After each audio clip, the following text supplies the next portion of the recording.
In the spring of 1792, an advertisement ran in newspapers across the country. A competition, open to all. Design the official residence of the President of the United States. Win $500 or a medal of equal value. 19 people responded. One of them submitted his design anonymously. No name, just a drawing, careful, detailed, technically polished. That same person had written the advertisement. That same person had instructed the commissioners on how to run the competition. That same person, as Secretary of State, was the official overseer of the entire selection process. His entry was later misattributed to someone else due to a clerical error. His real name was not identified on that submission for over a century. His name was Thomas Jefferson. But Jefferson was only the first layer. Because the decisions that shaped the White House did not stop with who designed it. They extended to who built it, how those men were paid, and what the records from that construction have been showing since 1795. Those records still exist. They are not classified. They are not lost. And almost nobody talks about what is in them. This is not just a story about a building or a competition. This is a story about how the men who held power in 1792 made decisions that served themselves, recorded those decisions in documents they assumed the public would never closely examine, and built the most recognized house in the world on arrangements that the official history quietly left out.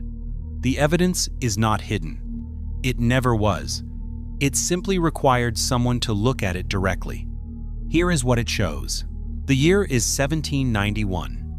George Washington is overseeing the construction of a new federal capital from the ground up.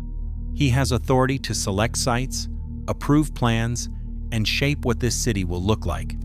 He wants the president's residence to project authority, something large, something permanent, something that tells the world this republic intends to last.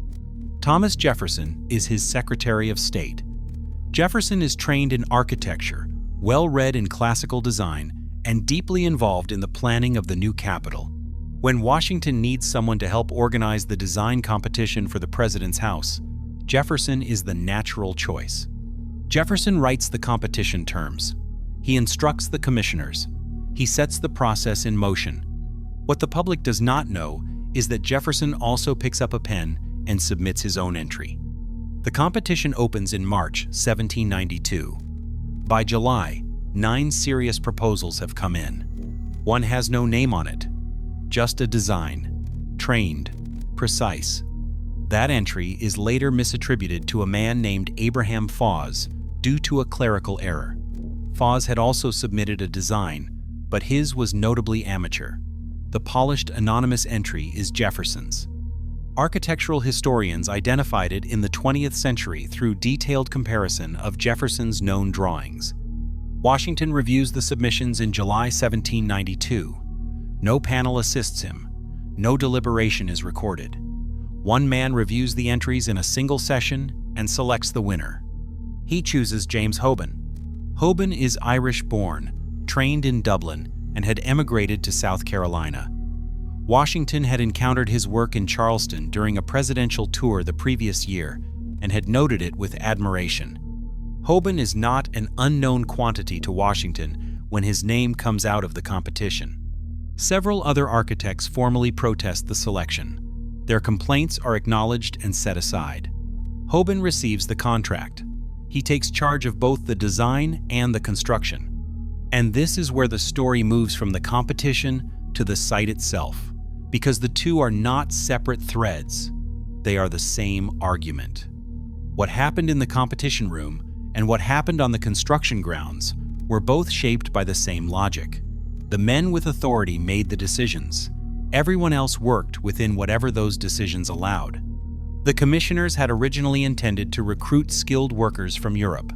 That plan does not hold. Not enough men come. Those who arrive sometimes leave for higher wages on private projects. The construction falls behind. The commissioners turn to a different arrangement. They begin renting enslaved men from their owners. Year-long contracts. Payment goes to the owner. The worker receives nothing. If this is the first time you are hearing this part of the White House story, you are not alone. The competition irregularity and the labor records are both documented. They are both sitting in archives. And yet most people who pass through that building have never been told either one. This is exactly what this channel exists to show. Drop a comment and tell us, did you know the White House construction records showed this? We read every comment and we always reply. Now back to the story. Because what those construction records contain is the part that makes everything before it click into place. The payroll documents from the White House construction are held at the National Archives in Washington. They list names, days worked, and payment amounts. But the payments do not go to the workers. They go to the men who own them. A document known as the Carpenter's Roll. From 1795 records, more than 120 names under the classification Negro hire. Carpenters, plasterers, painters, laborers. Men who worked from before sunrise through the afternoon heat, 6 and 7 days a week, for wages recorded in documents they never signed and never received. Tom, Peter, Ben, Harry, name after name, each followed by a sum, each sum paid to an owner. Now here is the detail that connects this directly back to Hoban. 4 of those names belong to men James Hoban personally owned. They appear in the construction rolls with his name recorded as the owner who received their wages. The architect responsible for building the president's house brought his own enslaved workers onto the site and collected their earnings himself. This is not inferred. It is in the rolls. By late 1797, the building is taking shape. Then a dispute over wages draws the commissioner's attention. White laborers on the site raise concerns about their pay, and in doing so, they flag something about skilled, free black workers who had come to the site and were earning wages for their craft. The commissioners respond with a written order. No black carpenters or apprentices are to be hired at either of the public buildings. Free black skilled workers are removed from the site. Hoban's enslaved men are not removed. They are exempted because they are not hired workers under the terms of the order. They are his property. The rule does not reach them. The men who had come freely and earned their way there are sent away. The men who had no legal standing to leave stay on. The house keeps rising. George Washington follows the construction closely through correspondence and site visits. He reviews plans. He pushes the commissioners when progress slows. He intends to see the building completed. On December 14, 1799, Washington dies at Mount Vernon from a throat infection. He is 67 years old. The White House is not yet finished. The man who commissioned it judged its design competition, selected its architect, and pushed its construction forward for 8 years, never spends a single night inside it. John Adams moves in on November 1st, 1800. The building is still unfinished. Abigail Adams writes to her daughter shortly after arriving and describes a cold, damp, unplastered house where she hangs laundry in the East Room because there is nowhere else for it to dry. Adams writes a note about the building. He asks that none but honest and wise men ever rule under its roof. He does not mention the men who raised the roof. In August 1814, the British burn the White House during the War of 1812. Congress authorizes a rebuild. They call James Hoban back to do it.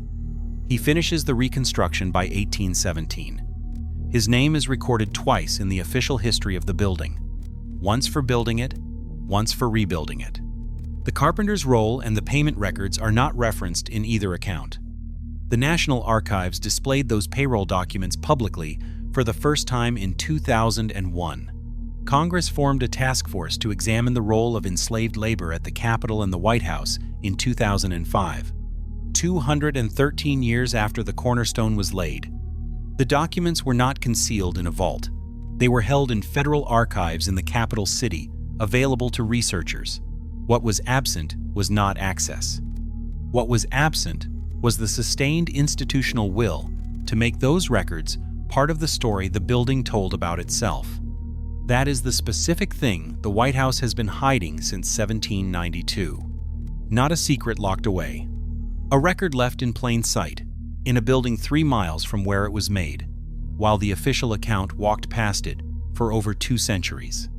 Here is what this story is really about. The White House was built by men whose names were written down carefully in columns with days and dollar amounts beside them. That level of record-keeping exists because those transactions had monetary value to the people receiving the money. The workers were documented as assets, not as builders. The competition that started this story had a man overseeing it who was also competing in it. The construction that followed had an architect collecting wages from men he legally owned. The banning order removed free workers and left enslaved ones behind. None of these things required a conspiracy. They required a set of arrangements that the people involved accepted as normal, and a historical record that, for over 200 years, chose to center the architects and the presidents and leave the payroll in the archive. The building is still standing. The records are still there. If you want more stories like this one, the documented version of events that shape the world we move through every day, subscribe to this channel and turn on notifications. Because there are a lot of things people think they already understand, and most of them are missing the part that actually matters.